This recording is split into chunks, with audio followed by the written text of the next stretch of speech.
Hello, everybody, and welcome back. I hope you guys are enjoying this series or learning a little something from it, for good or bad, things to do or not to do. Whatever helps you in your journey to become a better artist, or if you're just here for entertainment, I appreciate you stopping by.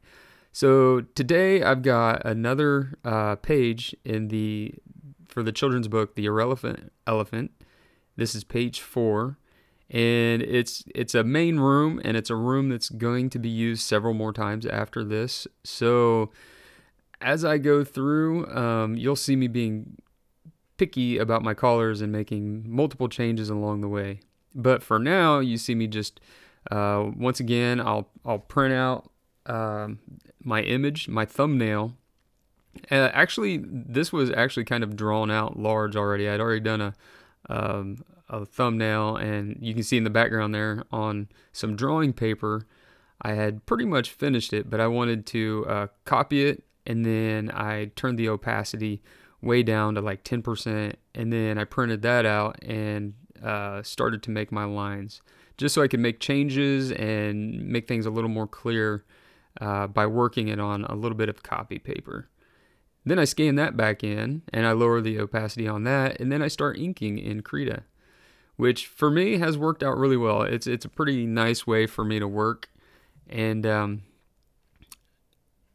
so you'll see in the background like cracks and stuff, which is part of the story. You know, it's a little bit of foreshadowing for the end. I'm not sure how many of these videos I'm gonna do. I'm gonna talk to the author about it, see what she thinks. Maybe I'll put them all in here if she's cool with that, but I don't want to give away too much of the story. So I'm not going to talk about that too much. I'll try to talk more about the art and what I'm doing here and what I'm thinking. And right now I'm putting in rugs because I don't want big open spaces. Because I'm already going to have a big open space up here on the ceiling, which I hated that too. So I added this ceiling fan, which I'm glad I did, because a lot of living rooms, at least here in the Midwest, we have ceiling fans. It's just a thing we do. All right, so you see me starting to pick my colors, starting to try to figure out what I want to do. And I had this kind of earth tone living room concept in mind, you know. Once again, kind of a big deal here in the Midwest. So, you know, you're not tracking dirt on the floor. Dirt and stuff doesn't show up as easy because we don't want to have to constantly pay to paint the walls and get new carpet and all that sort of stuff. So if you choose colors that are a little more earth tone, then you tend to get by with a few spills here and there without it being too obvious, especially if you have kids, which in this story, she's got 2 kids and an elephant living in her house. So I thought it might be a good idea, but I changed my mind. And I changed my mind for a very good reason, because all the reasons why I wanted to make it earth tone are practical and useful. But when you're creating art, and there's nothing wrong with that either, you know, it's not terrible. I probably could have made it work, but I wanted it to be more colorful because this is for kids. So you see I changed to like a bright blue there, and it also helps me kind of follow like similar color palette throughout, because I also use blue for the sky outside. So this it creates kind of a repeating pattern, which creates a sense of cohesion. You could get erratic and do whatever you want with colors, but it was my personal choice, and this is the one I went with. You're going to see me doing a lot of cleaning up with this type of image. Like in all the previous ones, it's mostly, you know, cell shading, and kind of flat colors, a lot of flat colors. Except for a little bit in the background, I do tend to blend a bit more. I think I even use a little bit, I use a little bit of an airbrush in the backgrounds for certain things, especially like shadows and stuff. But the characters themselves, I use a lot more hard edge brushes than anything else. So I like the kind of off-white tan curtains, and those are going to stay. I like those. But as I'm doing them, I'm looking at those and the ceiling, and I'm like, that's just too much of the same color. It's bugging me, but at this point, I'm not really making any adjustments yet, because I'm going to go ahead and keep working, and I think about it in the meantime. Like I may be working on something else, but I still have this kind of running dialogue in the back of my mind, trying to decide, you know, what colors I want to use for the rest of the image. And for this room itself, I use a lot of yellow and blue, and then I got this tan as like a third kind of adjacent color. But you'll notice like all my warms are pretty closely related, and then the blue is kind of a little bit of an accent leading up to what will be the elephant, which she'll be in like a pink and purple area. And you see this rug here, it's got that orange in it, which is a very warm color. And it's going to start competing with my idea for having Ellie and her little bed right here being the warmest and most interesting area in the room. So I'll come through eventually and start changing the colors of this rug here in the center.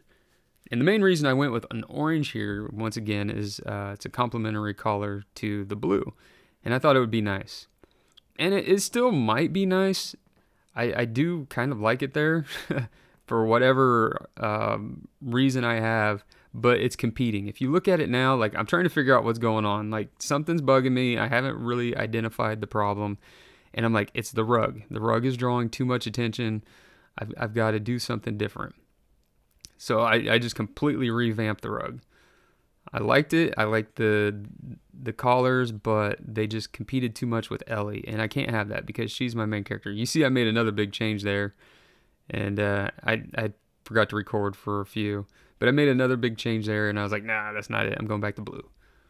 So here I am. I'm still thinking about things. I changed the color of the curtains, made them more brown, and I'm just kind of working through the image. And luckily, I have a lot of these on different layers, so it's pretty easy for me to go through and make changes along the way, which is why when you're working for a client, it's a really good idea to have different layers. And save your image. If you're going for a more painterly look, save your image. Like you can what you can do is save like throughout your progress and have different files, or you can save the image and then duplicate it and work on the new layer if you think maybe you're going to have to go back and make color changes and whatnot. That way it'll save you some time in the future, and if the client's like, oh, I want this, and you add it and then they decide they don't like it, whatever, you can fix it. You'll notice I made the ceiling a light blue because I didn't really want it to come off as blue, but as like shaded white for a ceiling. Which, if there's light coming in from outside, maybe it would be kind of a bluish color, or bounced off the carpet. I don't know. I just thought it would be a good idea, and I liked it with the blue, and it wasn't very assuming. It doesn't draw very much attention. But you'll notice now that I've done that, the ceiling fan is drawing a lot more attention, and you just have this weird balancing act the whole time you're doing art. I mean, I do. You know, not everybody does, I guess. And I'm changing the purple, that pillow. I wanted to be closer to her bow and Lily's tutu. I thought they needed to change. And you'll see I'm coming through here. I'm just doing some structural changes to the fan because I'm sitting here. I'm really noticing it right now because it's just contrasting so hard with the value, the light value, and the blue of the ceiling. But I'm not entirely sure what's bugging me too much just yet. You know, I know it's not working, so I just go ahead and move to something else and start working in a different area. While mentally in the background, I'm still, you know, trying to figure out what it is about my image I'm not really liking. You'll see things flash on and off. That's me checking my layers, trying to figure out where things are at. There we go. I've done a selection here. I've selected the yellow, and I'm doing my darks there to add shadows and stuff to the wall. Trying to figure out exactly how much shadow and blending and stuff I want to do, which I decided not very much. You'll see me adding like some sketchy stuff in there for a slightly painterly effect, and I was like, nah, it's too much, and I backed off. And then I just take a hard brush and I add like some texture flares to the wall and stuff like that. And I will eventually come in with like a lighter yellow and start, you know, kind of adding some light to the wall with more of a airbrush effect. You see me doing it there on the ceiling, trying to push focus away from those corners. And once again, I made it lighter in the middle and I added shadows. So like, I'm like, man, that fan is really sticking out now. Doing a little shading and stuff to the holes in the walls and the curtains. Just really trying to work that wall right now to add a little bit of realism to this image. Or not necessarily realism, but, you know, like more of a 3D effect. So you get a sense of depth without going for full realism. And I still got these rugs to work on and some of the carpet. You'll see me using my selection tool quite a bit because I am working with basically flat color layers, and then I'll just add some shadows over it. This is the part of the image that I really like, where things really start to come together. And you'll notice I add like some texture effects to like the floor. I even added a little bit of yellow to the blue carpet there, which made it go like a bit greenish. And that kind of represents some of the sunshine kind of shining in, and, you know, kind of goes better with the walls, helps blend things together, in my opinion. Just working on the couch. I'm going to keep it real simple because I don't want to draw attention over there.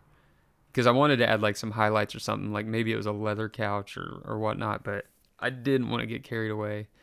Working on the lamp. I'm not going to make it too bright, but I will add some lights to it because I don't want it to be on. It's not on right now. It's middle of the day, you know. And Lily's in there, or Ellie's in there taking a nap, so of course she don't want the light on. All right, now I'm going to do my picture frames here, add a little bit of shadow to them, kind of give them more depth and interest. You know, so I keep things real simple. Look at those pictures, you know, like in the background.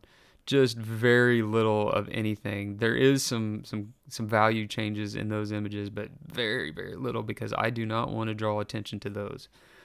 They are important as part of the story, but they're more background. They're not something I want anybody to focus on. Here I am just adding a white table so I can kind of reinforce the ceiling up there. And along with the door frame, you know, I want some whites in the room to kind of bounce off each other. More of the kind of repeating patterns. You know, with art, you're communicating visually, so it's like symbols and codes, and, you know, the easier you can make it on people to decipher your symbols and codes, then the more they might enjoy the image. I'm hoping, you know, that's my goal. Just going and adding some darks to Ellie here, getting really close to wrapping up.